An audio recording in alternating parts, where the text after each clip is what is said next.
Hello mes petits loulous et louloutes et bienvenue pour votre émission, j'ai envie de dire maintenant mensuelle, pour découvrir à nouveau l'histoire d'un studio d'animation.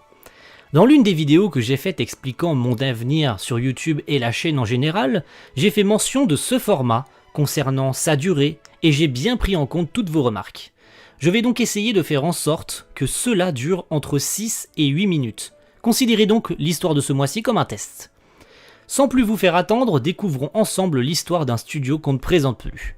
Ses productions l'ont rendu célèbre dans le monde entier, comme tous les studios évoqués jusqu'à maintenant d'ailleurs. En 2019, un terrible événement lui est arrivé, et je vais vous en parler. Voici l'histoire de Kyoto Animation. Nous débutons en 1981 quand Yoko Hata, productrice et peinte en freelance pour des studios tels que Mushi Productions, Tatsunoko Productions ou encore Sunrise, est contrainte de déménager à Uji dans une des banlieues de Kyoto, afin d'y rejoindre son mari Hideaki Hata.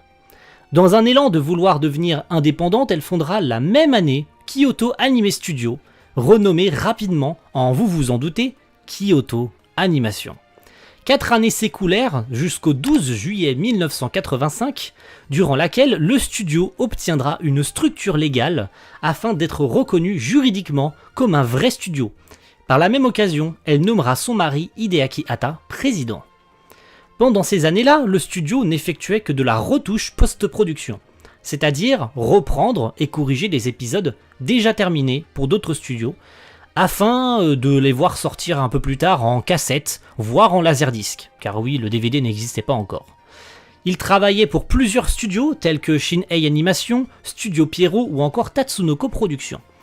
En 1986, le studio décide d'élargir ses activités en créant 2 sections, une dédiée à l'animation et l'autre au décor, et par la même occasion décide d'agrandir son nombre de clients jusqu'à la fin des années 90 en acceptant des contrats avec Sunrise, Ghibli ou encore Studio OLM.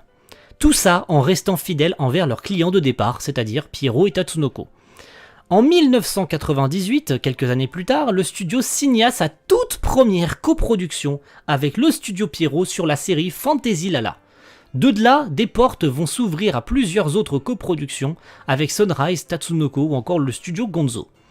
Avec l'augmentation du travail qui survient lors d'une coproduction, Kyoto Animation a décidé de changer sa forme juridique en 1999 pour, aux yeux de la loi, être considéré comme un studio d'animation à part entière et plus comme un studio de soutien, de sous-traitance pour d'autres plus gros contrats.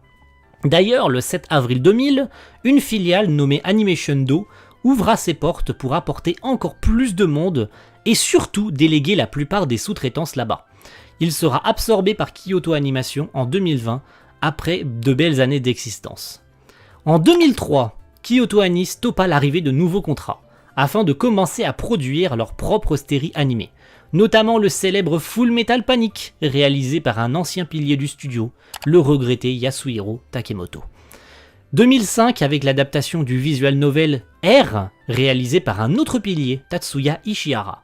C'est surtout en 2006 que le studio fera décoller sa notoriété avec le très apprécié La Mélancolie de Haruhi Suzumiya. Suite à cela, et pendant plusieurs années, ils pondront de nombreuses masterclass qui les rendront célèbres, et c'est toujours le cas aujourd'hui d'ailleurs, avec en comptant bien pas loin de 60 productions, films et OAV compris. En voici quelques exemples qui ne vous sont pas inconnus. Clannad en 2007 et 2008, adaptation également d'un visual novel, Keion en 2009, nos petites collégiennes fans de musique, Chunibyo en 2012, la meuf avec son cache-œil là persuadée de vivre dans un univers parallèle. 2015 avec Hibike Euphonium, nos lycéennes dans un groupe de musique et avec une envie folle de devenir l'un des meilleurs groupes du Japon. Et enfin pour finir, les très célèbres Miss Kobayashi en 2019, on aime beaucoup les dragons, et Violet Evergarden en 2018. Je pense pas avoir besoin de le présenter. Pour terminer cette vidéo, j'avais envie d'évoquer, et de toute façon c'est impossible de ne pas le mentionner, l'accident survenu en 2019 au sein du premier bâtiment du studio. Sans trop rentrer dans les détails, il s'agit du crime le plus important au Japon depuis les événements de la Seconde Guerre mondiale. Ce fut un véritable choc touchant le monde entier. Une cagnotte a été ouverte et des fonds ont été récoltés pour permettre à ces derniers de ne pas fermer et de sortir la tête de l'eau. Dans les victimes, nous pouvons noter Yasuhiro Takemoto, que j'ai évoqué un peu plus tôt dans la vidéo, qui, autre que Full Metal Panic, était également le réalisateur de la première saison de Kobayashi Dragon Maid et plein d'autres séries de studios. Il avait mis le studio sur les rails et s'en est maintenant allé. C'est tragique. La crise sanitaire a fait relativiser pas mal de monde en interne avec cet accident sur ce qui s'était surtout passé, ce qui a poussé pas mal de membres du staff, et du studio en général à quitter le navire afin de passer à autre chose et démarrer une nouvelle vie. C'est notamment le cas de Naoko Yamada, réalisatrice du film A Silent Voice ou encore des séries Keion et Tamako Market. Bon, assez versé de larmes, c'est bon, on a assez pleuré. Kyoto Animation a relevé la tête et est de retour, avec la suite de Kobayashi, un nouveau film Free en approche et plein d'autres projets. Il a, j'espère, encore plein d'avenir devant lui, et j'espère également pouvoir continuer à les contempler à vos côtés.